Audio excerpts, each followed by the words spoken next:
saying that he'll pay somebody $100,000 to investigate that he has nothing to do with anything with Diddy. Man, look,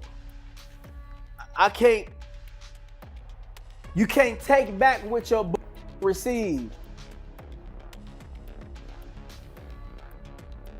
That's just like the video, So apparently Diddy's knee has been bothering him recently, so he reported it. At some point, it was decided that he needed medical care outside of the jail. He was taken to a Brooklyn hospital. Lisa Bloom filed a lawsuit in California this morning against Usher Raymond for failing to tell people he had a sexually transmitted disease before being intimate with them. We already know, man, they have been leaked Diddy's HIV status. And y'all think Jaguar Wright had been telling these lies for quite some time, but let me explain something to you. See, when you get into that documentary, right?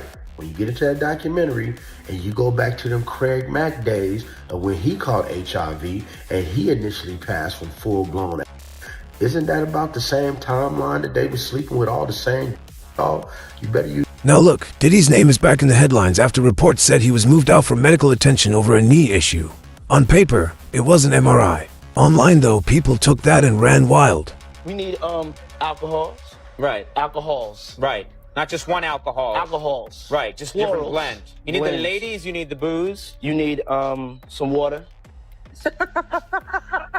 For watering plants? No, I don't know if guys have noticed this, like a lot of ladies drink water at parties. They just, so you have, if you don't have what they need, they're gonna leave. Right. Gotta keep them there. Right. You need locks on the doors. Okay, this is sounding kind of dangerous now.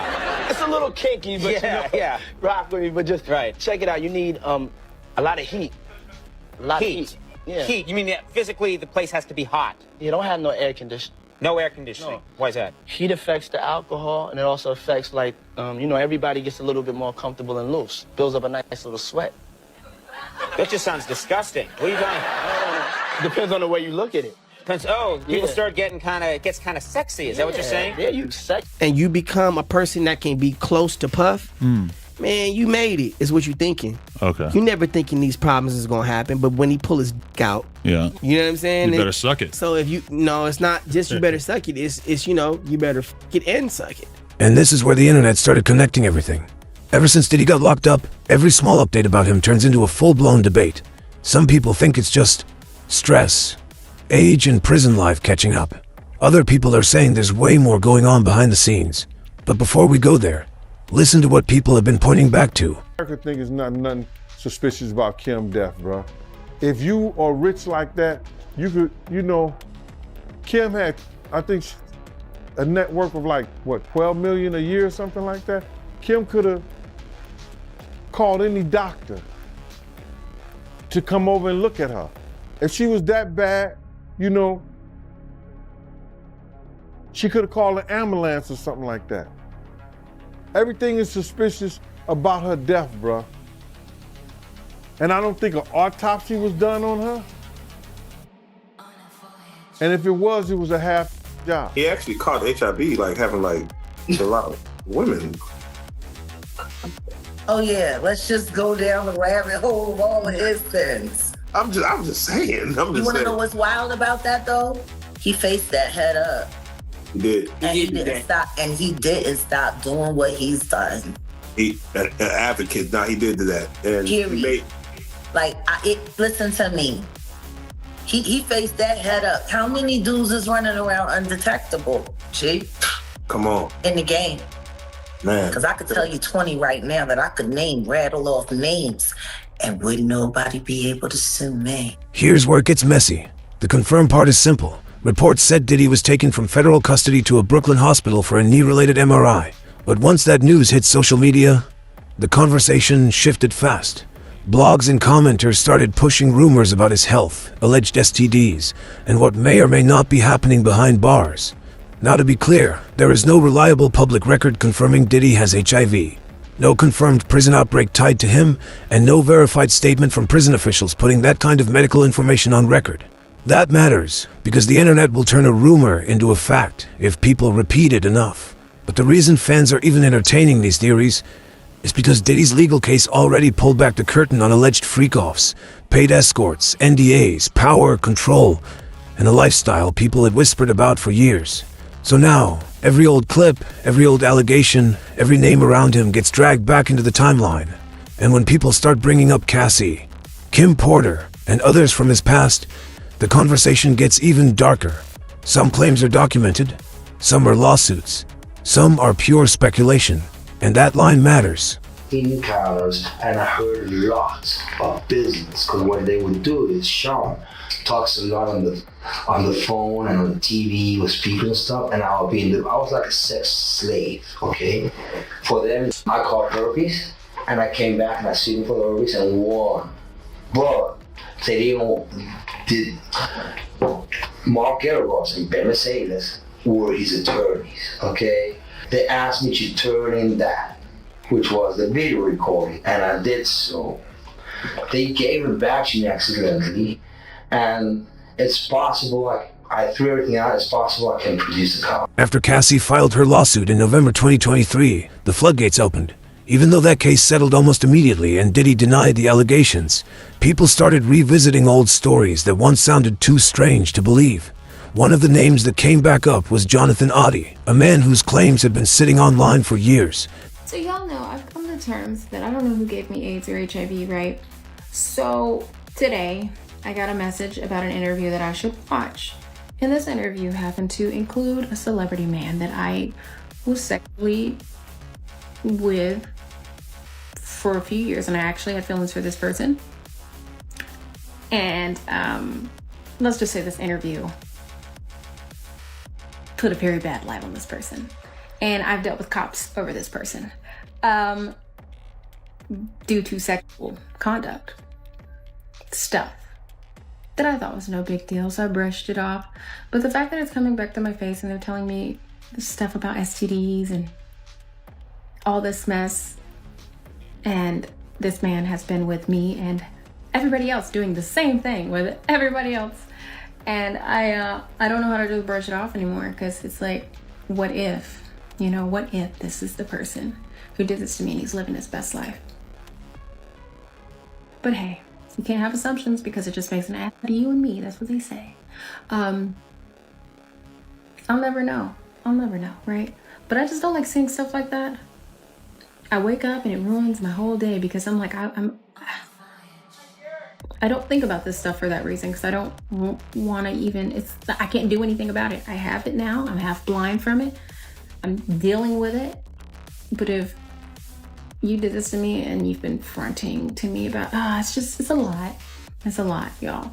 I don't know what to do, but I'm not going to say too much. I'm just going to let it go. It's just too much that I've been seeing and I'm hearing is giving me, you did this to me. But I can't assume. And I'm gonna leave it there. Because it is what it is. Can't do anything about it, can you? Nope. You just can't. And then there are stories like Gina's, where the pain is real, but the source is still unclear. She never says she knows for sure who infected her, but the timing and the rumors have people talking. Lisa Bloom filed a lawsuit in California this morning against Usher Raymond for failing to tell people he had a sexually transmitted disease before being intimate with them. According to the lawsuit, Mr. Raymond, better known by his performing name of Usher, was diagnosed with herpes back in 2009. Apparently, he has never publicly denied it, and Bloom filed the lawsuit on behalf of 2 women and 1 man who say they contracted herpes from the singer. California law states it is illegal to knowingly or recklessly transmit an STD. If Mr. Raymond is in fact a carrier of the virus, as these reports state, my 3 clients allege that he violated their rights by failing to warn them prior to having sexual contact with them. At least one of my clients has tested positive for the virus and alleges that it was Mr. Raymond who transmitted it. A few weeks ago, it was reported that Usher paid a woman more than $1 million in 2012 to settle a similar lawsuit. Usher has not commented on today's lawsuit. Once you get into celebrity health rumors, another name people always bring up is Usher. Now, this was a separate situation, not a Diddy case. But because Usher and Diddy have history in the industry, fans keep trying to connect timelines that may not actually connect. You know, Craig has some like craters in his face. And then I had asked Kirk Burrows about that. Y'all say, yo, dude, man, what? All this y'all got the money and stuff like that? So he said he had a heart condition. So way back then, Craig was telling people he had a heart condition. So that's what people thought. I didn't know at that time that he had AIDS. I thought it was a heart condition. You understand? And then some years ago, I spoke to Roxy, and she confirmed that with me about the HIV and stuff. I wasn't gonna never say nothing about it. Thing I know, money comes, with this mafia mentality with him and his goons and all that stuff like that. Talking about, yo, you owe us an album. And I'm like, excuse my French, but I don't owe you. That Usher situation became its own internet storm years ago. Some lawsuits were filed, some claims were denied or never proven in court, and reports later said key cases were dismissed or dropped. But online, people don't always care about legal endings. They care about patterns. And because Usher spent time around Diddy as a young artist, fans started asking whether the industry circles around Bad Boy were hiding more than business. Then Craig Mack's name came back into the conversation too. His real cause of death was later reported as HIV, AIDS-related, according to death certificate reporting. But tying that directly to Diddy is still speculation. Realize, man, Kim's death wasn't even investigated, bro. Her death wasn't even investigated. And it should have been a proper investigation so all the family members can feel like that there was no foul play in her death. How is it that you know how we are as a people? I don't believe that 10% of your viewers that's watching this don't keep their phone when they go to sleep in arm reach. How is it that there was no electronic products or gadgets around Kim's bed? Her laptop missing, her cell phone's missing. Everything is missing that she could get in touch with her little girls if they not at home or some friends or family. All that's missing. How is it that, and this is her say, that the detectives did not even view the body in the bed where she died at? That the coroner them had already removed her, pronounced her dead, and told the detectives them that it was no foul play. And if that is true, as I've heard it, and we read certain things on the internet about it, that case need to be reopened. We know that Kim, and it's in the this is in the documentation. Shout out the paperwork. At the paperwork part, I gotta shout him out, man, because he looked in the paperwork and it said Kim received a massage for about an hour when she's supposed to have full-blown pneumonia. Who gives somebody a massage when they got pneumonia? And do we know whether she used that baby oil or not for that massage? It makes you say, that's a big But the most sensitive name in this whole conversation is Kim Porter, and we have to be careful here. Officially, the Los Angeles County Medical Examiner said Kim died from lobar pneumonia, and the manner of death was certified as natural. That is the public record. But because of everything that later came out around Diddy, people went back and started questioning her death all over again. Some fans say the official explanation never sat right. Some point to family concerns. Others bring up rumors about missing items, medical details, and things they believe deserved a deeper look.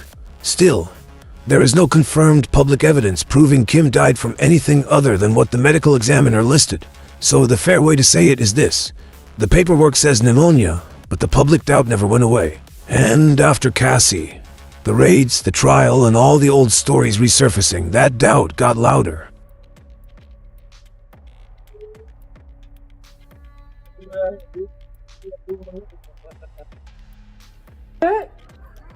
Okay, some very important instructions, okay? I go by the name of Love.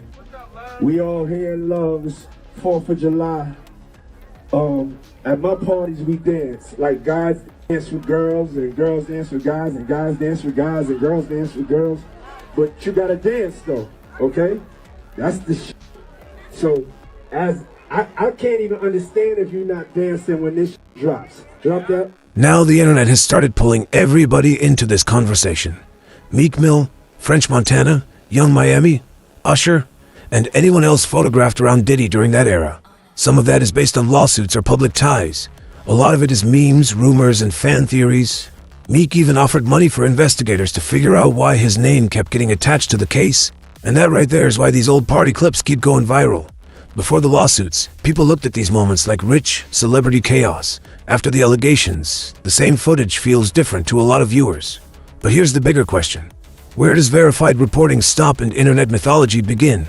Diddy was convicted in 2025 on 2 federal transportation for prostitution counts, while the jury acquitted him of racketeering and sex trafficking charges. He was later sentenced to 50 months. That part is real. The lawsuits, Cassie's testimony, the hotel footage, the federal case, all of that changed how people see him.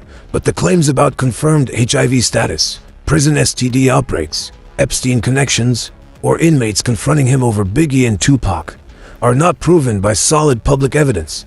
That doesn't stop social media from running with it, but it does mean we have to label it correctly. Rumor, theory, allegation, or speculation. And this is why the Diddy story won't calm down. It's not just one case anymore. It's a whole cultural reckoning around fame, money, access, silence, and what people may have ignored because the parties look glamorous. So what do y'all think? Is the internet uncovering real patterns, or are people mixing facts with wild theories because Diddy's name is already damaged? Drop your thoughts below, because this conversation is nowhere near over.